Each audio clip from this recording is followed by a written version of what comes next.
For a movie that will probably finish with $1 billion in the box office, which I, and I'm sure many others, would consider good, why does it seem like the Odyssey has so many haters?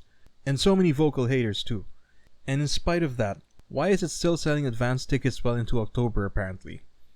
Welcome back, I'm Inigo, and in this video we'll try to figure out why this movie ended up getting a lot of hate and backlash, despite not being a bad movie. Again, good movie, not great, but it's a movie that's good enough that people still line up to want to see it.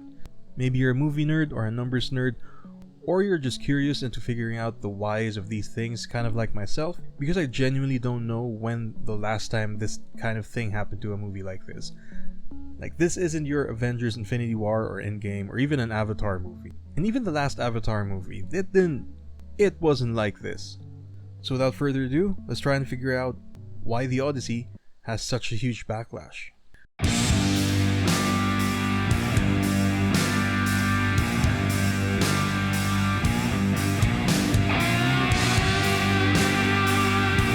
Point number 1.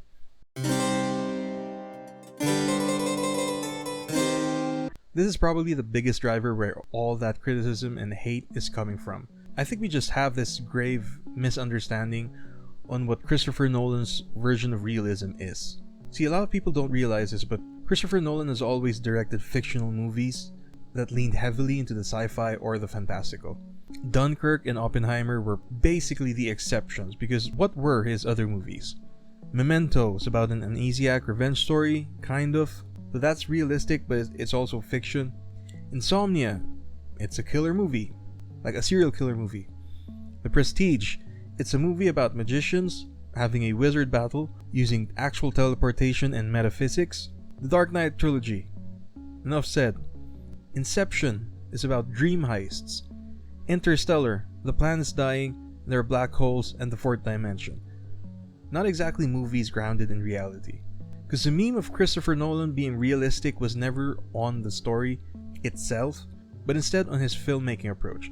You know, filming on actual locations, doing the actual stunts. Especially when he was coming up, that was a time when CGI was becoming big.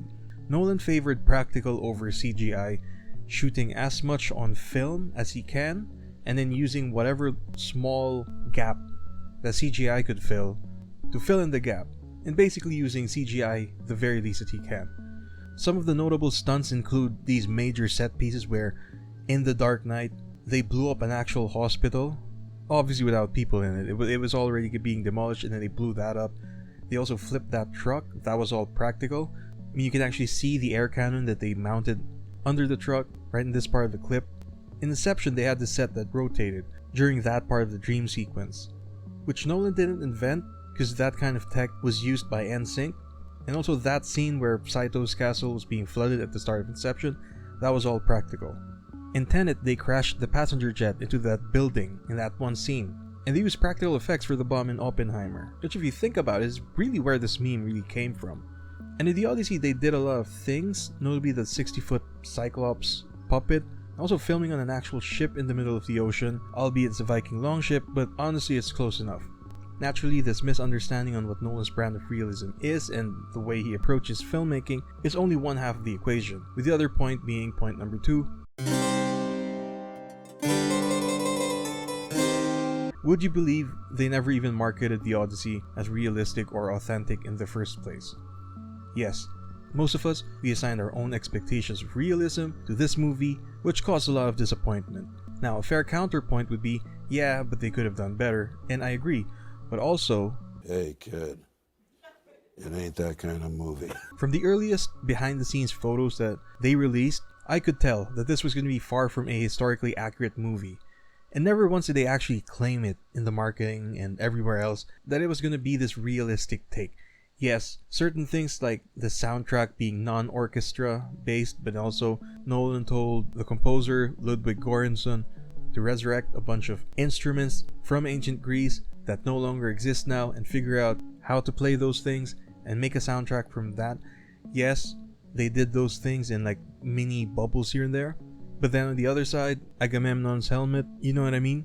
The armor and the costumes and the stats were all stylized and abstract, and I think Nolan's goal was to evoke the feel of what the Greek theater experience would be, like what you would expect in the amphitheaters during Homer's time, and translate that into our modern world, into the modern movie format.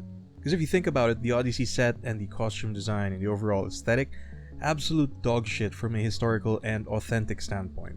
Like we wouldn't dress like this, like if these were our options. But if we keep everything the same, except change the medium from a movie into theater, like an actual theater production, okay, now suddenly it starts to make sense. Visually, I think it's going for that bold and smart looking, dark, IKEA, brutalist aesthetic that Nolan likes a lot in his movies, particularly Inception and Tenet. Again, perfectly acceptable in theater, it's not how we dress in real life, and it's also what they're kind of going for here, which is a heavily stylized, almost dream-like inspired look and feel of the myth as seen through modern lenses. It's like someone's memory of what a version of ancient Greece would look like. Like it is both present and past. Rust Cole, you explain this shit. This place is like somebody's memory of a town, and the memory's fading. Stop saying shit like that. It invokes a minimal brutalism of an age that looks both of an ancient, just out of a caveman era one, and something quite modern as well. Like a good mix of both. It's modern and familiar enough for us to put our guard down, but it's also new and unique for us to suspend our disbelief and get lost in it, in this kind of world. Kind of like in the stylized way that Frank Miller did for 300, which, when Zack Snyder made that movie, brought that visual so well into the big screen. When you watch 300, you know it's not supposed to be an accurate representation of Greco-Persian War era ancient Greece, but it still feels like ancient Greece within that universe. It becomes more believable not because it's authentic using real armor, but because it doesn't take you out of the moment every time you see an anachronism or historical inaccuracy. And it's the same thing with the Odyssey. It commits to this visual identity so much that you know is fake, but it's also reminiscent of what Bronze Age ancient Greece, quote unquote, feels like. Because I can guarantee you, most of you guys aren't actually ready for a truly authentic Bronze Age era production like what you think you're asking for, albeit in modern English, but that's going to be its own video. And then another reason why this movie looks like this is because Nolan does what Nolan wants to do. See, he claimed to have read every known main version of the Odyssey, but put all of those books away and wrote it fresh from his memory when he wrote the screenplay. That way he was able to tell this story the way he wanted to do, which was to tell the Odyssey the way he experienced it, and in the way that's best experienced in the medium he chose, which is movie or cinema. One of the big criticisms he's had was when he consulted with one of the foremost experts in ancient Greece on ancient armor, like the guy, an armorer named Dimitrios Katsikis, who hand forges historically accurate ancient Greek armor from the Mycenaean era. This is the guy who replicated the Dendra panoply that everyone's just been asking for. Story goes was that when Nolan's people contacted Katsikis' forge, exploring the possibility of using authentic, historically accurate Bronze Age armor for the film, Katsikis later claimed that they ghosted him. This was very early on in production, and it was later revealed that the reason why it didn't push through was largely due to the scheduling conflicts and the production needing a large volume of armor that the forge simply couldn't meet. Now, the common man would say, why couldn't they just make rubberized mass-produced versions of that Dendra armor from the Bronze Age with a boar tusk helmet? And I half agree, but also maybe it was then that Nolan realized that to commit to that extreme end of historical authenticity, maybe that would logistically be too much for him. Kind of like if you wanted to cook pizza at home, and for the sake of argument we agreed that either Neapolitan pizza or New York pizza would be the ideal 100%, just pick between the two, whichever you like. You would essentially need three things to come together to give that kind of pizza any justice at home. Number 1, the right tools. Number 2, the right ingredients. And number 3, the right skills, which you need to develop in order to pull it off.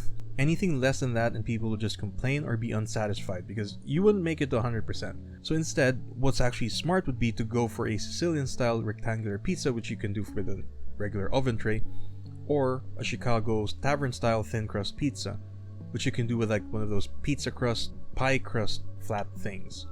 Both of which are perfectly doable at any home kitchen, and ready in time for when you want to make it, which is, I assume, this coming weekend, not like months in advance after you've imported this brick-fired oven from Naples, imported double O flour, got the freshest canned San Marzano tomatoes, you know, fresh mozzarella. Because with the rectangle pizza and the thin crust one, you know you can pull that off. And you know you can just put all that you can into making that pizza as best as you can, because you're just simply not equipped to make 100% Neapolitan or New York pizza. and most importantly, you weren't willing to settle for anything less. And I think that's what happened here, because Nolan seems to be that guy who, if he committed to it, he'd go that far. But since he couldn't, at least in the timeline that he needs to do all of these things, because, spoilers, the Odyssey isn't the only thing that he's going to be making in the next few years, he simply went into a different artistic direction that makes a lot more sense, that he knows he can pull it off. Which leads us into point 3.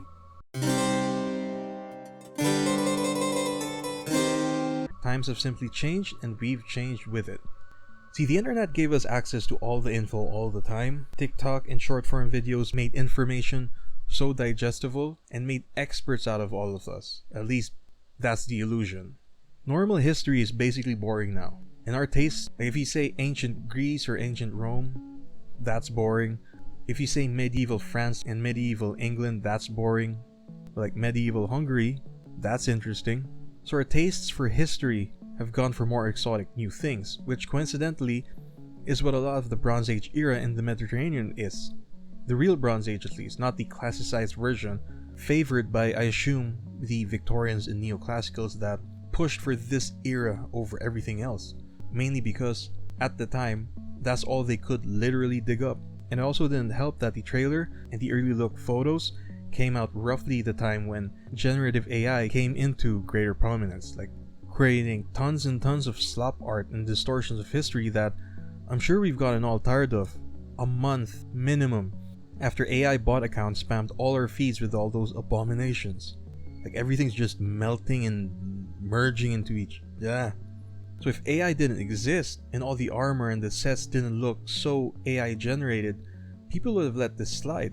What would have otherwise looked like a stylistic interpretation before all of this AI stuff now looked like laziness and uninspired and someone cashing in, fueled further by the fatigue everyone's been having with AI slop garbage and the people who pollute the internet with these pieces of shit and market it as good enough products or content. I'm saying that loosely because let's face it, AI might be competent in some areas and getting better every day, but it's real people who are the ones generating this garbage content, spamming it to everyone, hoping for but a crumb of that AdSense money, but I digress.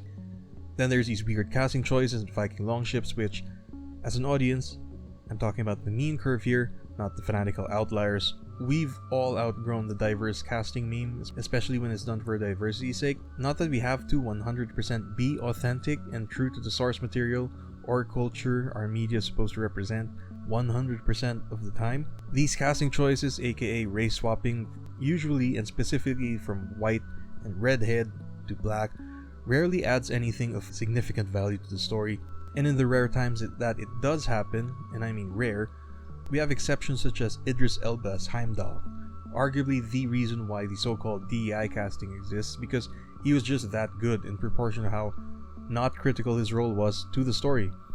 Like, we were all willing to look past it, he was that good.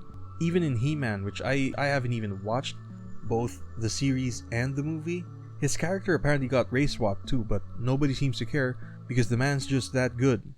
You be the customer, I'll be Idris Elba.